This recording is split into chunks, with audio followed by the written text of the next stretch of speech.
시카고 방세 시간입니다. 내 무덤에 춤을 뱉지 말라 제목의 책이 있었습니다마는 내 무덤을 치장하지 말라, 이는 장로교의 시조가 되는 잔 칼빈의 마지막 유언이었습니다. 본래 그는 프랑스 태생이지만은 스위스에서 개혁의 리더가 됩니다. 1564년 죽을 때 한 말입니다. 혹시 자기의 무덤이 우상 숭배 장소가 될까, 아마 그랬을 줄 압니다. 실제로 이스라엘 나라를 보면은 이스라엘은 옛 사람을 참배하는 무덤이 없습니다. 최고의 국가 영웅인 모세 묘 없습니다. 최고의 선지자 엘리야의 무덤도 없습니다. 만약에 무덤이 있었다면 하나님보다는 무덤을 더 치장하고 그걸 섬기는 일에 매달릴 것 아니겠습니까? 물론 예수의 무덤도 없습니다. 여기가 예수의 무덤 교회다 하고 지적했지만은 전혀 사실이 아닙니다. 이집트의 피라미드 혹은 귀족의 무덤이 있습니다. 타지마을 묘의 무덤이 있습니다. 중국의 진스 황제의 아방궁도 있습니다. 이것이 여러 곳을 치장을 해서 지금은 관광 명소, 경배 장소가 됩니다. 아마도 칼빈도 그런 뜻으로 연했으리라 봅니다. 스위스 제네바의 공동 어느 모지에 이름 없이 묻혔던 것입니다. 그런데 칼빈을 지극히 사랑하는 사람이 250년 이후에 1830년 지극히 존경한다는 네덜란드 한 사람에 의해서 아마 이곳이다 하고 여러 제네바에 있는 공동묘지를 뒤지다가 틀림없이 이곳이다 하여서 그게 두 글자 JC, 잔 칼빈은 두 캐릭터를 벽돌에 새게 표시를 해 주었습니다. 그리고 150년 지난 2000년에 제네바 한 시의원이던 코제타발이라는 사람이 있는데 이 사람이 칼빈 주위를 성역화했습니다. 바닥에 벽돌도 깔고 동판도 새겼습니다. 그리고는 위대한 개혁자 존 칼빈의 묘 이렇게 써붙였습니다. 그러자 제네바 시민 한 사람이 이 시의원에 되는 코제타발을 고소합니다. 칼빈을 선생의 유언은 무시하고 불법으로 제네바 시의회가 이를 옳은 것이다, 만든 것이다 하고 정식으로 안건을 삼아 주십시오 하고서 칼빈의 무덤에 비석을 세울 것인가 말 것인가 이것에 대해서 아직도 결정을 못하고 시의회에 올려져 있다 그럽니다. 실제로 그렇습니다.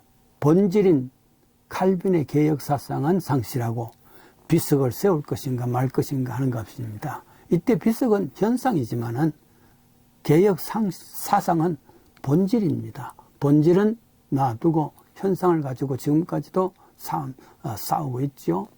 그래서 이제 한국에는 장로교회가 분열의 역사입니다. 한국에는 장로교회 날이 있습니다. 그 장로교회 날이 언제냐면은 7월 10일입니다. 왜 그러냐면은 칼빈이 태어난 날이죠.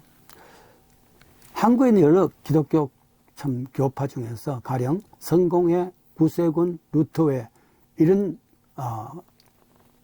교파는 지금까지 분열하지 않고 단일 교단으로 여기까지 왔습니다. 감리교, 침례교, 성결교, 그리스도교 이런 교단들은 노선 차이로 두세 개 교단으로 분리가 되어 있습니다만은 미국의 장로교도 그렇습니다. 거의 300년 역사가 하는데 그동안 3, 4교단으로 분리되어 있습니다만은 그렇게 많지는 않습니다. 한국은 100여 년 사이에 현재 등록된 장로교단만 200개라 그럽니다. 등록 않고 설립된 장로교단까지 합하면 250여 개 교단으로 갈라져 있답니다. 물론 초기에는 사회적 문제, 신사참배라든지 혹은 신학적 문제, 성서 비평이라든지 그럴 만한 이유가 있지만 1980년 이후의 모든 교단 분열은 말 그대로 교권 분열이고 교권 다툼이었습니다. 신약성경 고린도후서 4장 7절입니다. 우리가 이 보배를 질거려서 가졌으니 하는 말씀이 나옵니다. 보배는 트레저지요. 귀중한 것 아니겠습니까? 질거릇은 클레이 자입니다. 질거릇은 부서지는 것, 보이는 겁니다. 그래서 그 속에는 안 보입니다. 질것 안에 속에 보물이 있습니다. 보물은 본질입니다. 질그릇은 현상이죠. 본질은 두고 현상을 가지고 사는 것, 그게 이 세상의 삶의 모습이기도 합니다. 그렇습니다. 이거는 마치 인간은 언제든지 부서질 수밖에 없습니다. 흙으로 만드는 것이니까 흙으로 돌아가는 것이 정상이죠. 흙입니다. 클레이입니다. 그러나 그 속에 본질인 영생을 가질 수 있는 것이다. 그런 뜻이죠. 말하자면은 우리가 이 보배를, 이 영생의 보배를, 믿음의 보배를 이 질그릇 같은 부서지기 쉬운 이런 클레이, 흙으로 만든 육신에서 있다. 그 말이지 않습니까? 그렇습니다. 1947년 중동에서 있었던 일입니다. 예루살렘에서부터 자동차로 1시간 정도 가는 곳에 쿰란이라는 곳이 있는데 한 양치기 소년이 자기 양 한 마리가 없어졌습니다. 여리들이 찾고 있다가 보니까 저 협곡 바위 저편에 구멍이 나 있어서 혹시나 양이 그 안으로 도망갔을까 하고 돌을 던집니다. 양소리 대신에 뭔가 깨지는 펑펑 소리가 났습니다. 다음날 사천과 함께 본격적으로 그 구멍을 들어가 보았습니다. 9개의 항아리가 있었고 다 빙하리인데 그 중에 항아리에는 두루마리 11뭉치가 그 항아리 안에 있었습니다. 시장에서 이것을 중고품 상인에게 갔더니만은 $25를 주겠다 그랬습니다. 큰 돈이죠. 그러나 이 상인은 나중에 그곳에 주교에게 그것을 25만 불에 팝니다. 그 주교는 또한 예루살렘 박물관에 이것을 말로 할 수 없는 많은 값어치로 받고 팝니다. 박물관에서는 사실 이것이 보물 1호로 있습니다. 이 두루마리를 사해 사본이라 그렇게 말합니다.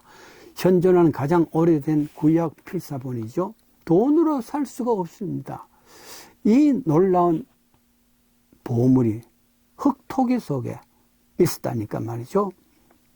그래서 이 보배를 질그릇에 가졌다 그 말입니다. 인간에게 중요한 것은 결코 외모가 바깥이 아니란 말이죠. 외모는 질그릇입니다. 부수적이 쉽고 약합니다. 그러나 그 속에 있는 믿음은 보배가 되어서 가장 값진 보물이 된다 그런 말씀 아니겠습니까? 살았다 썼다 사랑했다 소설가 스탱달의 참 무덤의 묘비입니다. 일어나지 못해서 미안하고 해밍웨이의 묘비입니다. 우물쭈물하다가 내 이럴 줄 알았다. 버나드 쇼의 이야기입니다. 그러나 나는 살았고 헛되이 살지 않았다 시인 바일런의 무덤 비입니다. 그 중에 참 좋은 것 중에 하나는 에이 괜히 왔구나 중광 스님의 이야기입니다. 무덤 속에 있는 사람들은 다 하나같이 자신이 갖고 있는 일생이 있었고 사상이 있었습니다만은 보물도 있었습니다. 그것이. 그러나 괜히 우리는 그 무덤 비석에 매달리고 있을 때도 있습니다. 문제는 질그릇이 있는데 텅 빈 그릇 속에 아무런 보물이 없는 빈 그릇만이 아니라 그 속에 여러 가지 어려운 것이, 여러 가지 더러운 것이 있을 수 있다면 함께 파괴되는 것이죠. 1970년대에 있었던 노래입니다. 김민기라는 작곡자의 노래입니다. 깊은 산속 오솔길 옆 자그마한 연못에 지금은 더러운 물이 고이고 아무도 살지 않지만 먼 옛날 이 못에는 예쁜 붕어 2마리가 살았지. 어느 날 맑은 여름날 연못에 사는 두 붕어가 서로 싸웠어. 한 마리는 죽어 물에 떠 있고 그놈이 살이 썩어 들어가서 물도 오염돼서 따라 썩어 들어가서 연못 속에서는 아무도 살 수 없게 되었죠. 깊은 산속 오솔길 자그마한 연못은 지금은 더러운 물만 고였고 아무도 살지 않죠. 연못 속에 깨끗할 때는 생명이 있었는데 더러우니까 시기 질투를 해서 서로 싸우다가 그곳에서 더러워지니까 아무도 살 수가 없습니다. 내 마음에 항아리입니다. 지렁입니다. 질그릇이란 말이죠. 이 마음 속에 보배, 정말 트레저, 믿음, 영성을 가져야 되는데 이것 갖지 못하고 이도 저도 쓸데없는 세상 것으로 가득 차 있다면 그것은 보배를 가진 것이 아니라 썩은 것을 질그릇 속에 가진 것 아니겠습니까? 그렇습니다. 마치 장로교회가 사분오열되어 있는 그 모든 것은 텅 빈 것보다도 더 악한 것으로 가득 차 있는 것이란 말입니다. 바라기는 세상의 것을 탐하지 아니하고 세상의 것보다도 정말 진리를 사모하는 마음, 그 마음에 내 마음 질그릇에 담길 수 있다면 보배를 담긴 것입니다. 이 보배를 질그릇에 가졌은 이 축복이 모두에 있기를 원합니다.